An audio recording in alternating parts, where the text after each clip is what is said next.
Hello, আসসালামু আলাইকুম guys. তো আজকে আমরা আমাদের ওয়েব ডিজাইন পার্টে দেখবো যে সিএসএস অথবা ক্যাসকেডিং স্টাইল শিট। ঠিক আছে, এইচটিএমএল এর মধ্যে আমরা কিভাবে ক্যাসকেডিং স্টাইল শিট অথবা সিএসএস ইউজ করতে পারি।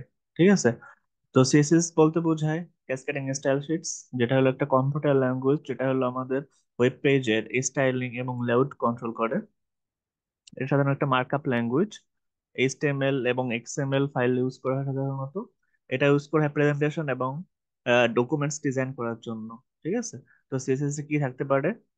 Colour, font size, space of the content, তারপরে হলো অ্যানিমেশনস, তারপরে কলাম, রো, এগুলো কন্ট্রোল করার জন্য সাধারণত সিএসএস ইউজ করা হয়। ঠিক আছে, তো আজকে আমরা এখানে দেখো আমরা যে আমাদের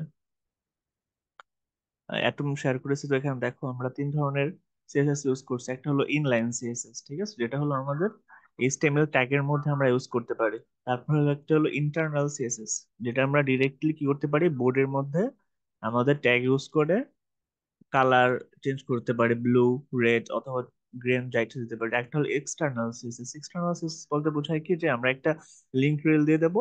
আমাদের অনলাইনে অনেক ধরনের সিএসএস ফরম্যাট তৈরি করা থাকে, যে একটা লিংক বসাই দিলে দেখা যাবে যে অনলাইন থেকে সেই লিঙ্ক অনুযায়ী সেই ডিজাইনটা চলে আসবে।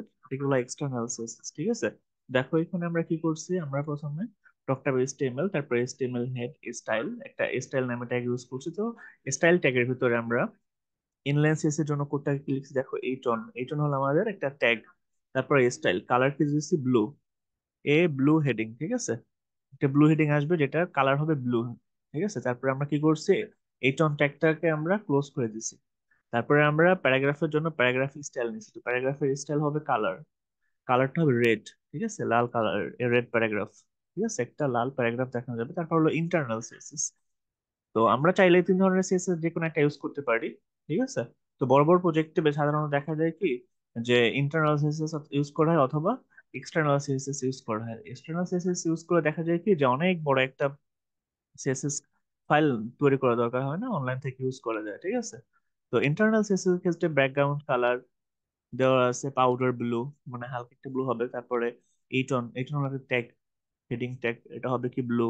তারপরে প্যারাগ্রাফ হবে রেড কালারের। ঠিক আছে, তারপর স্টাইল প্লিজ করা হয়েছে। তাই আবার এক্সটার্নাল সিএসএস এর ক্ষেত্রে জাস্ট আমাদের লিঙ্ক রেল, স্টাইল শিট, তারপরে এইচআরইএফ। ঠিক আছে, তারপর হলো কি একটা স্টাইল ডট সিএসএস, একটা লিংক অনলাইন থেকে যে কোনো ওয়েবসাইট থেকে এনে তারপর এখানে বসায় দেওয়া হয়। ঠিক আছে, তারপরে কন্ট্রোল এস দিয়ে সেভ করা হয়। তো আমরা আমাদের এখানেও জাস্ট সবগুলো লেখার পর আমরা কন্ট্রোল এস দিয়ে সেভ করছি। তারপরে দেখো আমরা এখন এটা শেয়ার করি আমাদের পেজটা কেমন আসছে সেটা দেখানোর জন্য।